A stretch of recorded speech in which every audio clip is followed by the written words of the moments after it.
Hi friends, അജിന്ത്യ ബ്രിസ family വ്ളോഗിലേക്ക് എല്ലാവർക്കും സ്വാഗതം.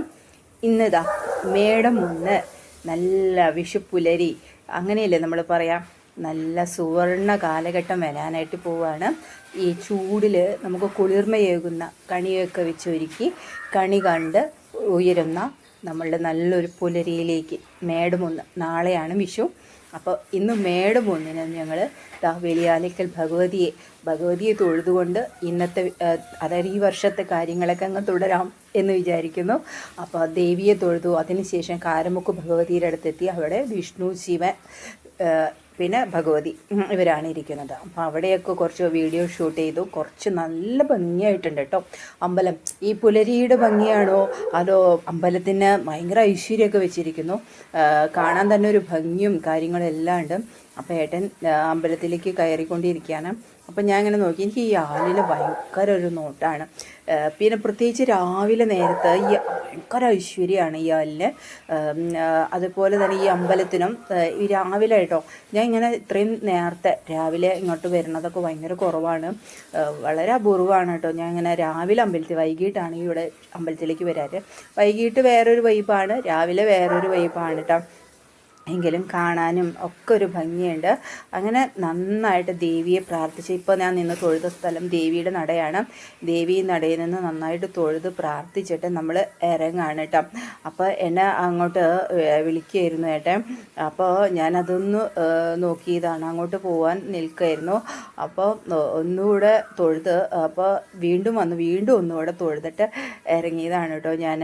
എനിക്ക് അത്രയും സന്തോഷമാണ് ഇവിടെ വന്നെന്ന് തൊഴാനും പ്രാർത്ഥിക്കാനും ഒക്കെ. നമ്മളെപ്പോഴും നമ്മളതിൽ ജ്യോതിഷമൊക്കെ വിശ്വസിക്കുന്നതുകൊണ്ട് ഈ അമ്പലത്തിൽ വന്ന് തൊഴുക, പ്രാർത്ഥിക്കുക എന്നാണ് കേട്ടോ എപ്പോഴും പറയാറ്. ഞങ്ങളുടെ കിഴക്ക് മൂലയിലിരിക്കുന്ന ഭഗവതിയും ശിവനും വിഷ്ണുവാണ് കേട്ടോ ഇത്. അപ്പോൾ ഞങ്ങൾ ഈ ക്ഷേത്രത്തിലേക്ക് എന്ത് വിശേഷങ്ങളുണ്ടെങ്കിലും ഞങ്ങളിവിടെ വന്ന് തൊഴാറുണ്ട് കേട്ടോ. അത്രയും ഞാൻ എന്നും പണ്ട് ഡെയിലി വന്നിരുന്നതാണ്. ഇപ്പോഴും ഞാനത് പറയല്ലേ, അങ്ങനെ ഇപ്പോൾ വരാറില്ല എന്നൊക്കെ. അപ്പോൾ ഒരുപാട് നടന്നു വരാറില്ല, അതാണ് കേട്ടോ. ഒരുപാട് നടക്കാറില്ല, നമ്മൾ വീട്ടിൽ തന്നെയാണ് ഇപ്പോൾ നടക്കുന്നത്. അപ്പോൾ അതുകൊണ്ട് അങ്ങനെ തൊഴുത് പ്രാർത്ഥിച്ചു. പച്ചപ്പൊട്ട് ഇന്നും തൊട്ടിട്ടുണ്ട്, ചന്ദനം വരച്ചു, സിന്ദൂരം വെച്ചു, ഇങ്ങനെ ചുന്തിരി മണിയായിട്ട് നിൽക്കുകയാണ്. ഞാൻ സ്വയം പറയാണ് കേട്ടോ. അങ്ങനെ വീട്ടിലെത്തിയിട്ട് ഞാൻ ഇലപ്പത്തിരിയാണ് ഉണ്ടാക്കാനായിട്ട് തീരുമാനിച്ചിരിക്കുന്നത്. അരിമാവ് ഒക്കെ റെഡിയാക്കി സെറ്റാക്കി എല്ലാം ചേർത്ത് വെച്ച് കുറച്ച് നേരം സെറ്റാവാനായിട്ട് വെക്കുമല്ലോ. അരിപ്പൊടിയൊക്കെ കുഴച്ച് നല്ല പരുവാക്കി വെച്ചിട്ടുണ്ടായിരുന്നു. അപ്പോൾ അതിന് ശേഷം അതൊന്ന് പരുവാവട്ടെ എന്ന് വിചാരിച്ച് അതിൻ്റെ ഇടയിൽ ചേട്ടൻ പൂ പൊട്ടിക്കാനായിട്ട് പോയിക്കായിരുന്നു. അപ്പം ഞാൻ ഈ അടുത്ത വീട്ടിലാണ് പൊട്ടിക്കാൻ പോയിരിക്കുന്നത് വെച്ചിട്ട് വെറുതെ ഒന്ന് വന്ന് നോക്കാമെന്നൊക്കെ വിചാരിച്ചിങ്ങനെ എൻ്റെ പ്രകൃതി രമണീയത, രമണനെ അന്വേഷിച്ചിട്ട് വന്ന രമണീയായിട്ട് ഞാൻ അങ്ങനെ നിൽക്കുകയാണ്.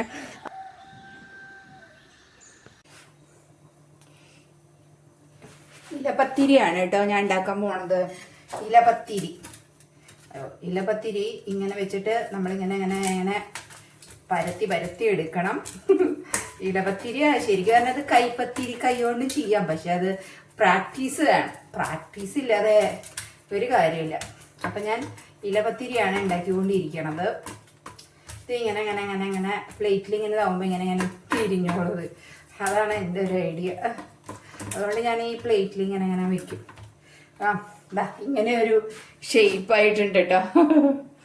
ചട്ടിയൊക്കെ നല്ലപോലെ ചൂടായി വന്നിട്ടുണ്ട്. ദോശ ചട്ടിയാണ്. ഈ ദോശ ഉണ്ടാക്കുമ്പോൾ എന്താണെന്നറിയില്ല. ഇങ്ങനെ ഇടാം, എന്നിട്ട് അവിടെ ഇരിക്കട്ടെ. എന്നിട്ട് അത് എടുക്കുമ്പോൾ അത് കറക്റ്റ് ആവും. നമുക്ക് ഇനി പതുക്കെ ഇല അങ്ങ് എടുക്കാം. കണ്ടോ, ഇല എടുത്ത് ഇല ഇങ്ങനെ വിടാം, പൊട്ടാണ്ട്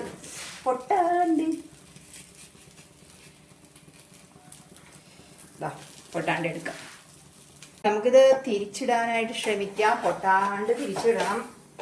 എന്താ അങ്ങനെ ശരിക്കും പറഞ്ഞത് ഇതിങ്ങനെ പൊട്ടാൻ പാടില്ല. ഞാൻ കുറച്ച് തീ കുറച്ച് വെച്ചിട്ടുണ്ട്. പൂ കിട്ടിയോ ചേട്ടൻ? കാണാനില്ല ചേട്ടനെ. കൊന്ന പൂവും കൊണ്ടുവന്നു. വിഷു വന്നേ.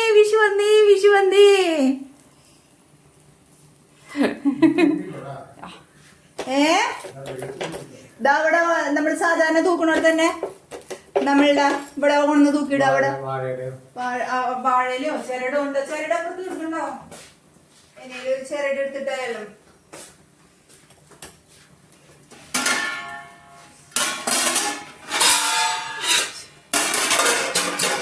ഏട്ടൻ എവിടെ നിന്നോ ഇപ്പൊ കാണാനില്ലല്ലോ. ഇപ്പൊ കൊന്നപ്പൂ നമ്മുടെ വീട്ടിൽ ഇഷ്ടം പോലെ ഇല്ലായിരുന്നേ. വിഷുവിന് ഉണ്ടാവാറില്ല, ഒരു പൂ പോലും കണി വയ്ക്കാൻ കിട്ടാറില്ല. അപ്പൊ ഇതിങ്ങനെ തീയൊക്കെ ഒന്ന് കുറച്ച് വെച്ചിട്ടുണ്ട്. എന്നിട്ടാണ് ഇതിങ്ങനെ വെന്തുകൊണ്ടിരിക്കുകയാണ് കേട്ടോ. നമ്മുടെ ഇലപ്പത്തിരി റെഡി ആയിട്ടുണ്ട്. ഇനി നമുക്ക് അടുത്തത് ഇടാം. പത്തിരിയൊക്കെ സെറ്റായി. പത്തിരിക്ക് ഏറ്റവും നല്ലത് ഇലപ്പത്തിരിയാണ്. അതിന് ഏറ്റവും നല്ലത് കൂടുതലും ചിക്കൻ കറി, പിന്നെ അതുപോലെ കുറുമ കറി, നാളികേരം പാല്. പിന്നെ ഇപ്പം നാളികേരം പാല് ഉണ്ടാക്കാനായിട്ട് നാളികേരം പൊതിക്കുന്നുണ്ട്. കാരണം നമുക്ക് നാളേക്കൊക്കെ ആവശ്യമാണല്ലോ, വിഷു അല്ലേ. അപ്പം അതിന് വേണ്ടിയുള്ള നാളികേരം ഒക്കെ സെറ്റാക്കാമെന്ന് വിചാരിച്ചു. ഇനിയിപ്പോൾ വൈകിട്ട് വന്നിട്ട് അതൊക്കെ ബുദ്ധിമുട്ടായിരിക്കും. അതുകൊണ്ട് ഞാൻ എപ്പോഴേ എന്താ പറയുക, ഈ ഒരു അവര് പത്തിരി ഉണ്ടാക്കിയിട്ട് ചിക്കൻ കറിയൊക്കെ കൂടി കഴിക്കുമ്പോൾ ഒരു മോഹം ഉണ്ടായിരുന്നു. അപ്പം ഇനി വേറൊരു ദിവസമാവും. എപ്പോഴും ചിക്കൻ കറി വെക്കുന്ന സമയത്ത് ഈ പത്തിരിയുടെ കാര്യം ഞാനങ്ങ് വിസ്മരിക്കും.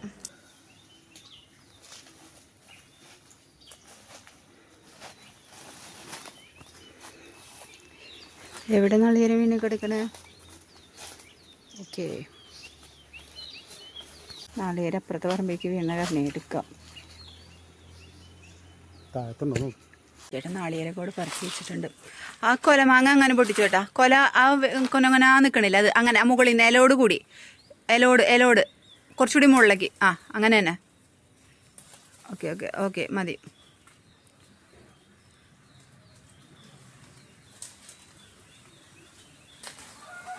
മതി മതി മതി. അതെ, ഇന്നലെ ഞാൻ എന്താ പറയുക, കോൺ കഴിക്കുന്ന സമയത്ത് കുറച്ച് സോസൊക്കെ ഒഴിച്ച് കഴിച്ചു. അതിന് ശേഷം നമ്മ നിറച്ച് ഒരു ചതി എനിക്ക് തടി ഇങ്ങനെ കുരു വരും. ഒരു മിനിറ്റ് കണ്ടോ, കൊല മാങ്ങ കണി വയ്ക്കാനാണേ.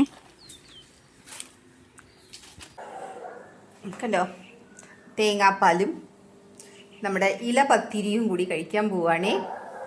തേങ്ങാപ്പാലും ഇലപ്പത്തിരിയും അടിപൊളി ടേസ്റ്റാണ് കേട്ടോ. എല്ലാവരും ഉണ്ടാക്കി നോക്കണേ.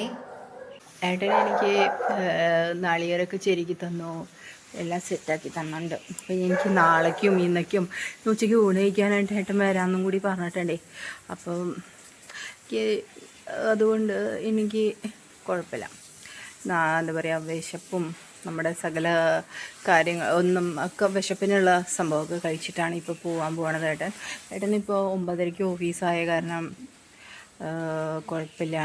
നേരം ഇത്തിരി 9 മണിയാകുമ്പോൾ ഇവിടെ നിന്ന് ഇറങ്ങിയാൽ മതി. അങ്ങനെയൊക്കെയാണ് കാര്യങ്ങൾ. പട്ടിക കുറയ്ക്കുന്നുണ്ട്, എപ്പോഴും കുറയ്ക്കും, പാവം. വിശന്നിട്ടാണോ എന്താണെന്നറിയില്ലേ. പിന്നെന്താ വിശേഷം? പിന്നെ അങ്ങനെ പോണു, ഓരോരോ വിശേഷങ്ങൾ. വിഷുവായി, അങ്ങനെ നാളെ വിഷുവാണ്. അതിൽ ബ്ലൗസ് ഇതുവരെ വന്നിട്ടില്ല കേട്ടോ. അപ്പം Achinthi Prasad family vlog signing off. Ta-ta, bye by.